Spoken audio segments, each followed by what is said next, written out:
visit Phoenix. Danny Ainge, I presume, with the bear hug on Chris Dudley. They would meet again later. In fact, in the fourth quarter, they would meet again. Dudley gets tangled up on Ainge's leg. Ainge is in pain, and so he does the logical thing, which is smack him in the mind. Hello? May I see that again? Ainge's leg under Dudley's arm, and so he gives him the forearm shiv. Ainge would get tossed. Dudley would get a... Danny Ainge says he is going to appeal the one-game suspension and fine that cost him a total of $35,000 for punching ex-net Chris Dudley in a recent game. He claims it was self-defense, of course. Besides, Ainge says he has had 4 NBA bouts now and is just 1-2-1. He says he lost to Tree Rollins and Sedale Threatt in previous encounters. He tied Darrell Walker. And Ainge claims he won this one against the 6'11" Dudley because Dudley was knocked down. Now, Ainge's close buddy, Charles Barkley, promptly called him on this line of BS and said that Dudley was on the court there to begin with. Said Barkley, tongue-in-cheek as usual, and I quote, "Danny Ainge needs to retire from boxing and basketball. Ainge can't bust a grape anymore, so I don't know why he keeps getting involved in these things." College basketball tonight. Trying to throw the foul from Payton. Final seconds. Anthony has to force it. Mason did not like the fact that he was just taken down by McKee, started to go at him, and then the officials separated the two players. Very physical first quarter of basketball. The Sonics with a 19-16 lead. Get to the basket, 2 of his 16. Nets led by 10 at the end of the first quarter. Tempers flaring in the second half. Patrick Ewing tangling with Benoit Benjamin, throwing a punch which could have led to his ejection, but which did not. A heated discussion, but as they always do, cooler heads prevailed. The Nets dominated throughout. Derek. The NBA. It's on our Nike halftime report. The NBA's latest mini-series shot on location in New York. Latrell Sprewell will bring you up to date. Well, Wednesday also marked day 7 of the Latrell Sprewell arbitration hearing, which included a second face-to-face meeting between Sprewell and his ex-coach PJ Carlesimo. Our Craig Sager has more on Carlesimo's first opportunity to testify. Carlesimo established that there was a second attack, testifying that Sprewell, after being kicked out of practice, did return, did swing at the coach, and did use the phrase, "I'll kill you." Sprewell, during testimony last week, denied the second attack, claiming he was held back by teammates and coaches before he could land a punch. However, it was pointed out today that under California law, it does not matter where the contact was made. An assault is defined as an attempt. With Sprewell in the room, Carlesimo outlined details of their strained relationship. During the timeout of a game, Sprewell called the coach a joke. He also missed a curfew before a game against the Utah Jazz, and on numerous occasions showed a lackadaisical effort during practice. This is the first time in NBA history that a player's contract has been terminated for insubordination. And although Carlesimo admitted having problems communicating with his all-star guard, he said nobody wanted this to happen. Tomorrow, Horace Ballmer will take the stand along with a long-awaited appearance from Commissioner David Stern. Certainly one of the most outrageous acts in all of sports. Sprewell's suspension is now in the 65th day, making it the longest non-drug-related suspension in NBA history. Thank you, Craig. One more note on this story. Craig Sager has learned that when NBA security director Horace Ballmer called Latrell Sprewell to investigate the incident, Sprewell did not hang up the phone on Ballmer and was cooperative. Now, this contradicts earlier reports we've heard, which stated that Sprewell had hung up the phone on Ballmer. So if he did indeed cooperate here, Reggie, and, you know, Ballmer picked up enough of the information he needed, the question is, was that due process in the eyes of the NBA? Well, I mean, the eyes of the NBA is really they're their own law, and their way of looking at it has a lot to do with how the process is defined. You know, John Fierrick, the arbitrator, is going to have to really get down and listen and try to figure out what he feels ultimately will make the only decision here. Maxwell and Dawkins going at it, and now Maxwell goes into a foul and goes after a fan. Maxwell goes after a fan, and there's Bedlam in the stands here, and Bill Fitch is over there. Dawkins and Bill Fitch and Ford and Maxwell, and someone said something to Maxwell, and he went in with a vengeance. The thing that happens in this situation, it looks like the players were going to go into it, but as soon as the fans got involved, the players get together. It becomes a group again of one group, and they got together to try to stop it, and it could have got real nasty over there. That's the fraternal aspect of this thing, because when you're dealing with fans, As you say, that's another story, and I think Darryl Dawkins, to his credit, went in as a peacemaker. Came off the floor, got on the floor. Pick it up Here on it this is here. side. Maxwell aggressive, knocks Tony down. Here's the push. Dawkins pushes him down. He pushes him into the fan. The fan gets excited. Says something to Maxwell. Maxwell went after the fan. Maxwell was wrong. Cornbread Maxwell was wrong because the fans pay their way in, and they can say anything they want. You just can't go after a fan who yells at you. I'll disagree to a point. All right. You can't believe what the fans might say. Robert Reed got caught halfway in between. He never did go to Maxwell, but yet he left Bird just enough so the pass could be there. Bird with 10 points. Henderson alone. Oh, Roby made sure he didn't go up, and we have some angry people, in particular Moses Malone. Roby almost gave him a bear hug on that play. Well, Roby didn't try to hurt Moses. He was holding him so he wouldn't fall down. He was just making darn sure he didn't dump the ball. He didn't get a three-point. Exactly. Moses just a little upset by the way the foul was called. He didn't want to talk to Fitch about it either. He didn't want to hear about it. Here you'll see Moses battling with Roby inside. Now you see how he sneaks in there to get close to that basket. There's Roby, got him hooked already. Moses knocks him off. Now he goes up, gets the rebound. Roby now gets up there. He knows he's dead, so now he reaches over him. Now see, he just holds on to him. He's just holding him. He doesn't want him to fall down. It was a hard foul. It was a hard foul, but he wasn't trying to intentionally hurt Moses on the play. On his injured ankle.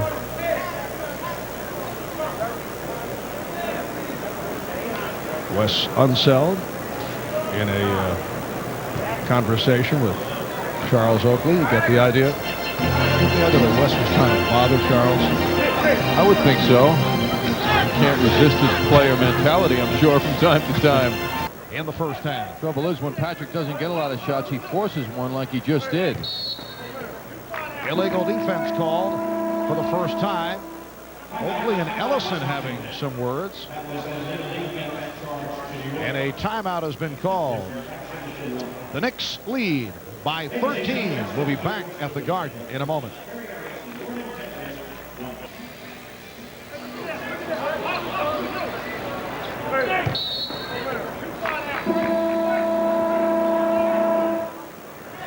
Whistle blown and the foul after the whistle. Charles Oakley leaning in on Ellison, and that's what people were a little upset about.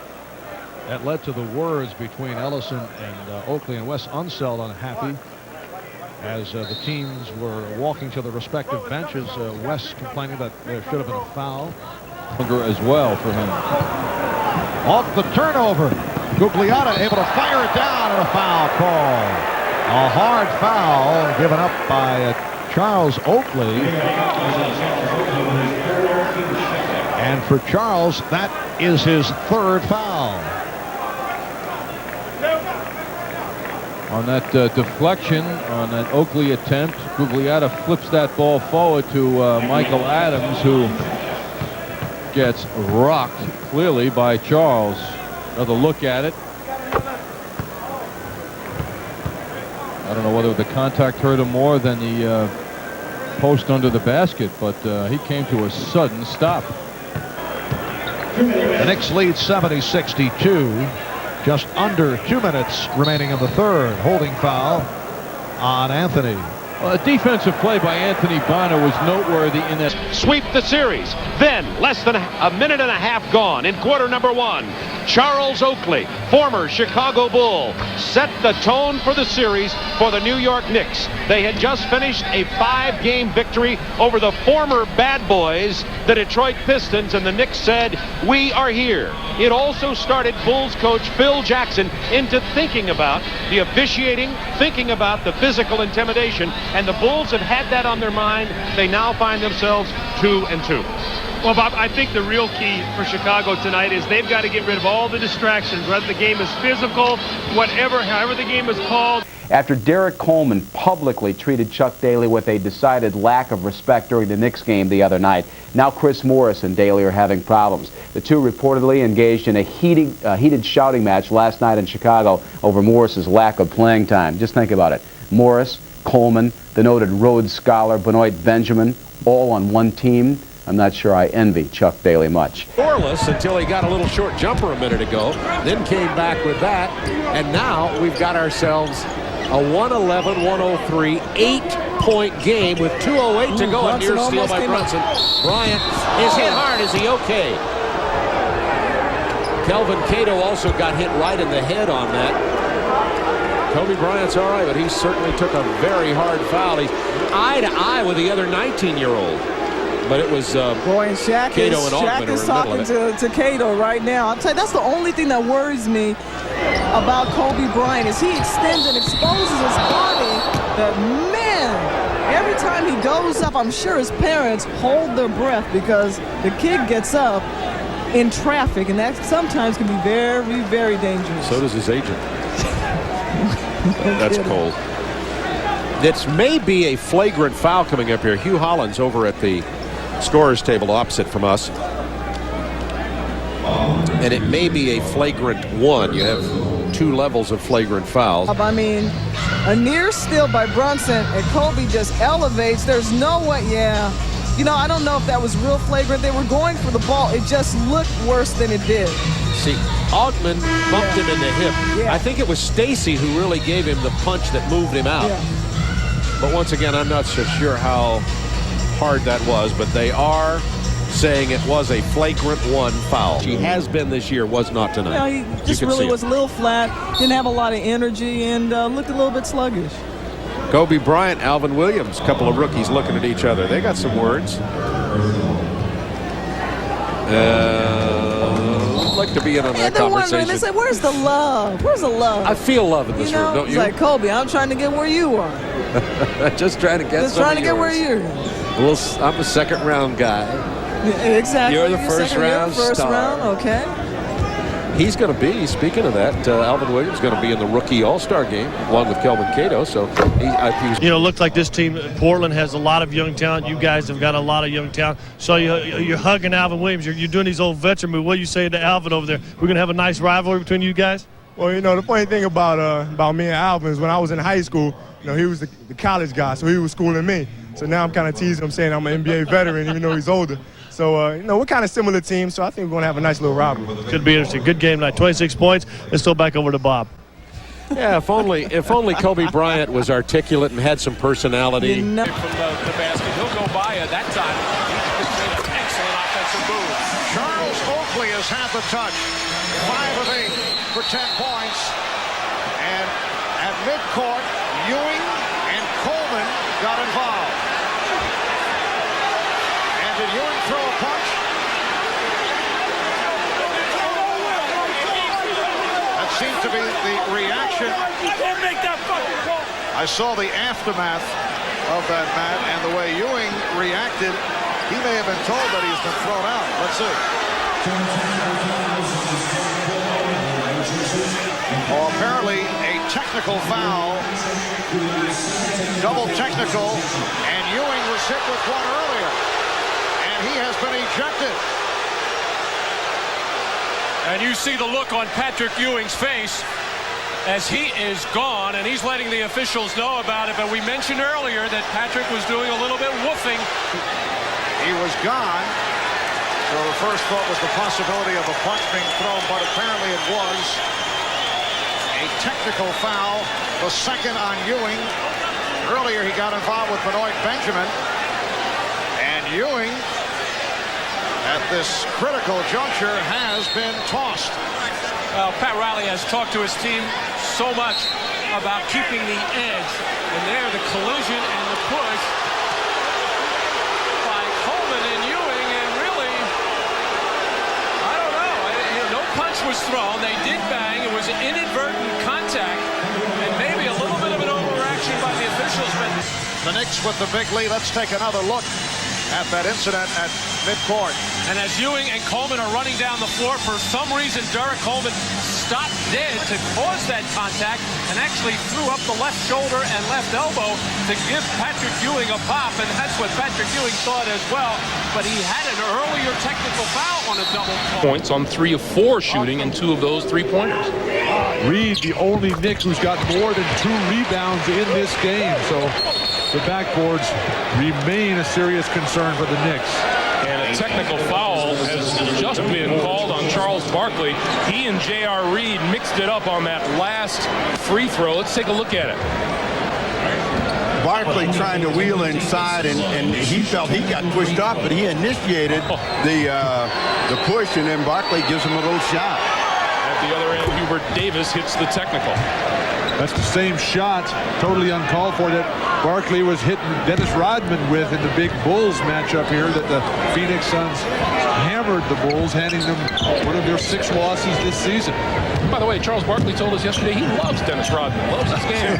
He loves to play against him because he beats him up so bad. He likes people to come out and work, and Rodman will come out and give you a hard day's work, so you've got to appreciate what he brings to the floor, and that's all Barkley's talking about. You can be a different personality, you can be even a bonehead, as he said he's been on more than one occasion, but you can't accuse him of not bringing it when he steps out on the floor. Barkley laughing as he comes down court.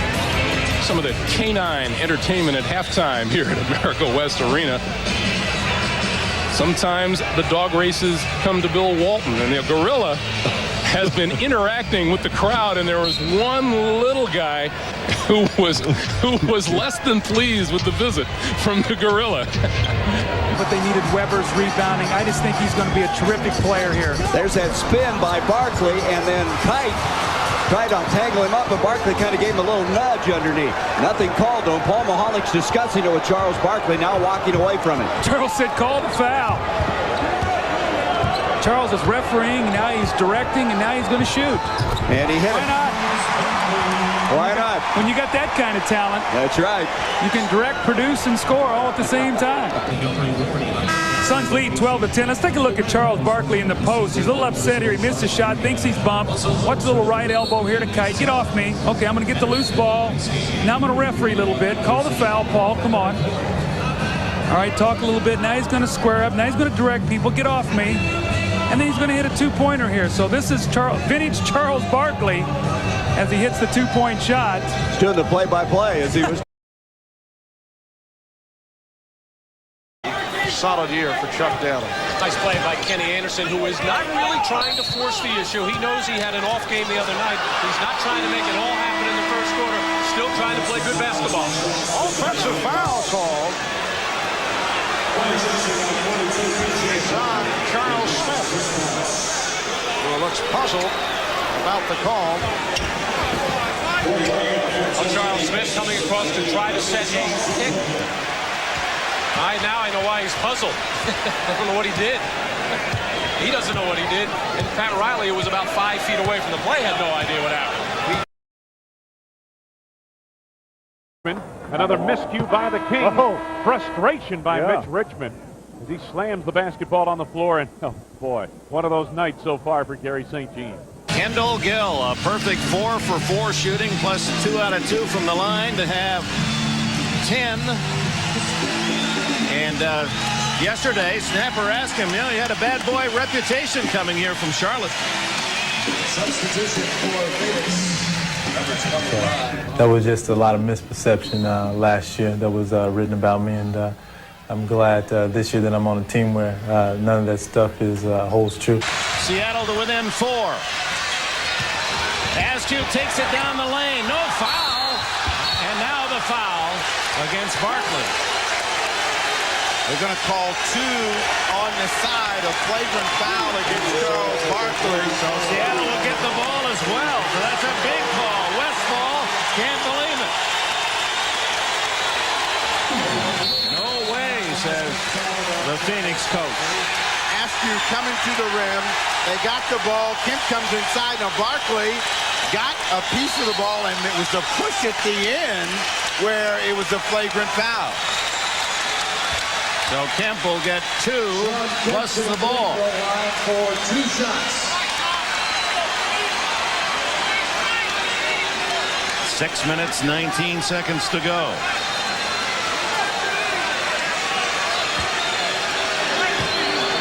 The Suns led by as much as 14 here in the second half.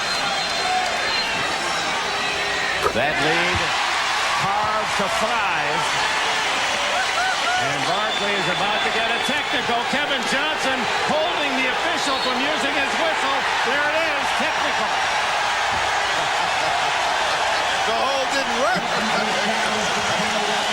Haven't seen that for a while. Tevin Johnson and AC Green were trying to pull back the official, Bill Spooner, from blowing the whistle. Kemp gets only one. Now the technical foul. Sean Kemp, the team.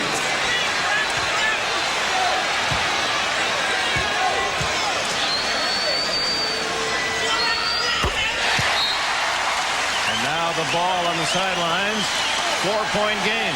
Right here, they're trying to keep him from getting that technical call, but Spooner, he's determined. Yes, we're going to give you that T. He had it loaded up. And big part of the story, Sean Kemp, when he's in there, brilliant, but he's saddled with 4 fouls. Charles Barkley, like a good baseball pitcher that has a book on hitters, Barkley has his own book on his opponent, Kemp. He's the type of player who plays on a lot of emotion. And emotion can work for you and it can work against you.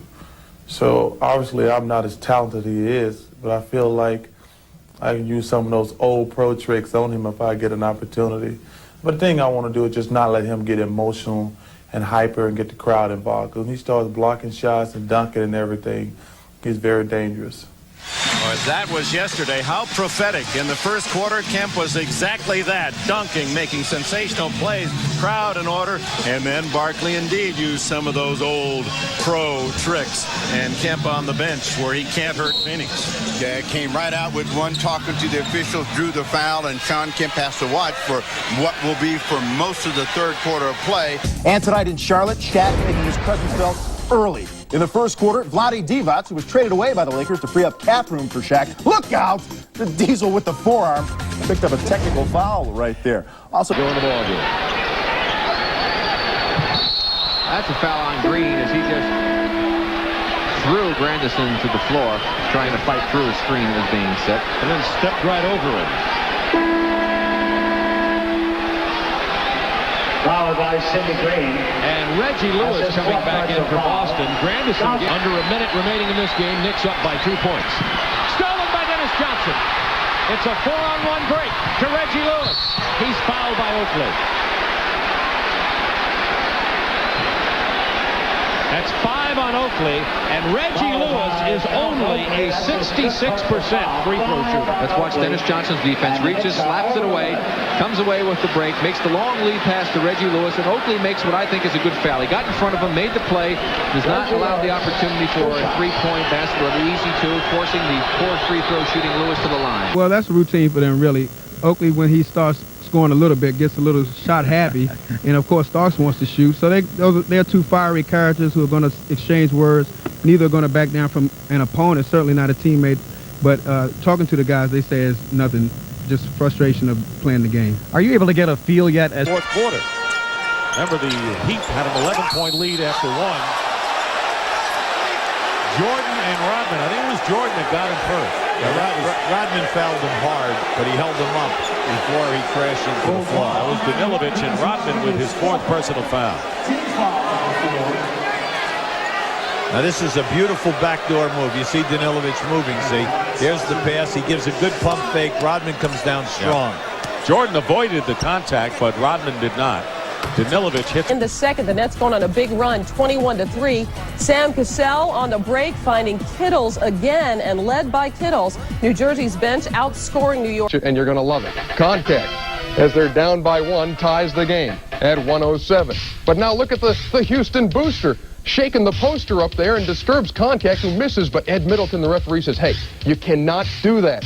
Booster, put the thing down, put it away. He's getting another foul shot. He can't believe it, but Contact takes advantage of it. And he's going to rattle this thing around, and the Hawks have got a 1-point lead. Don Chaney can't believe it, and he can't believe Doc Rivers wins it for the Hawks with this clutch jumper in the closing second. 0-2 on a night when little brother Reggie Miller was all set to go and all set to shoot. Reggie knocking down the long tray. Gonna turn around and address the Boston crowd. Don't you know it's the Whiskers? He had room to talk. He outscored Boston 18-17 in the first quarter alone. The entire Miller family is going to be here, including Cheryl's crazy Uncle Foster. No, we don't have him. We do have some Reggie video, though. He came out smoking at the Fleet Center. Those needs to back off a little bit. Willie Anderson now getting it off to Rodman. 3 seconds on the shot clock, and he traveled with it.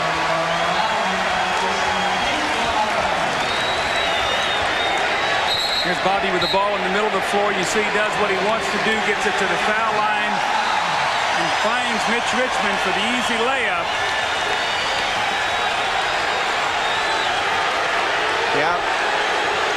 We have a technical foul on Dennis Rodman. Now, Lucas is trying to figure it out. He's talking to Derek Stafford on the other side, and we think it's on Rodman. Yep, it's going to be corrected. It is going to be on delay. Oh, they just technical delay a game. Was that the second one? I guess it's a second delay of game, so it's going to be a technical foul. So it really is not an unsportsmanlike. I didn't. There's Barkley again, trying to direct it. They double on him. He's trying to split the double team. 5 seconds on the shot. That's an offensive foul. And that's going to be Barkley's third foul. See, Charles has got to give that ball up. There's a technical and there's right there. a technical, and Charles right now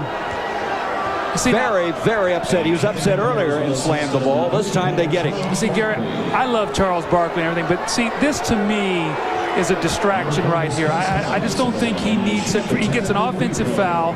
He had a delay of the game and then a technical in the last 2 possessions. And you know, sometimes you say you need to make a play to get yourself involved, but I don't think that was necessary at that point in time. He thought there was an illegal defense, and he's trying to get that call from Joe Borgia. I think your point's well taken, Doug. You know, a lot of people feel he's very calculated with everything that he does, that he has a sense of the moment, but I wonder sometimes. Well, I just think, you know, that he has to be very careful in a game like this. He didn't want to get his second technical thrown out, so he needs to be very careful now. You see the time remaining in the third quarter, which has been a nightmare. Whoa, what a kick by Kite. Floyd is on the deck. Does it count? Yes. Lovell got the hoop. Let's see if Floyd is okay. I think he is, but he really got hammered by what looked like a click. Floyd got his bell rung, and it's usually because of a lack of communication. Kite right there sets a mean screen on him, and Floyd goes down. And I suppose that it's only justice if the Houston Rockets are able to finish a tremendous period with the shot at the buzzer, and one of the guys involved, Alan Lovell, banks it off the glass. Team captain, listen to these boos for this team. Everybody tries to put the blame on Penny. You know, what Penny forced Brian Hill out. And I'm not going to sit here and let Penny take all that blame of people coming down on him. I think every other player on this team had as much as to do as with Penny. You know, that's for the record. I think that when you give a team a voice. His offensive game too late here. Miami will just spread the floor, get to the hoop, and That's Akeem Olajuwon's foul, and that's all for Olajuwon. The offensive end of the court on his own. Dominique runs into heavy traffic. Both Mahorn and Thomas collide with him, and Mahorn is assessed his second personal. Well, right now, the tempo of this basketball game is all Atlanta. There's a made field goal at the other end, and they treat this just like a breaking situation. Now, how much of that is because of the Atlanta bench, which you said is deeper at the start of the broadcast? Well, right now we see their bench. You know, Koncak and Spud Webb in there really contributing a great deal and showing the flexibility. Physical therapy was something that really came to the forefront after I was seriously injured about 1.5 years ago when I ruptured my patella tendon in my knee. The reality of it all finally came to me of what I wanted to do after I was finished playing. I want to be able to help other people. I didn't want to just own a physical therapy place and have my name on it. I want to be able to help them to be able to pull up my pant leg and show them scars on my knee and saying, hey, I've been through that before, and I know that it's possible to come back from whatever is hurting you at the time, as long as you put the work into it and you're willing to do it. Hit him with this. To help his own rehabilitation, Donaldson has taken up the martial arts on the advice of Mavs assistant coach Clifford Ray. Taekwondo is something I've been doing for the last 2 or 3 years. Clifford suggested that Taekwondo would be something that would prevent injuries, and I gave it a try, and immediately I started seeing the benefits and the effects of taking Taekwondo. Taekwondo teaches you to be disciplined, gives you that inner strength and that inner drive to never say die.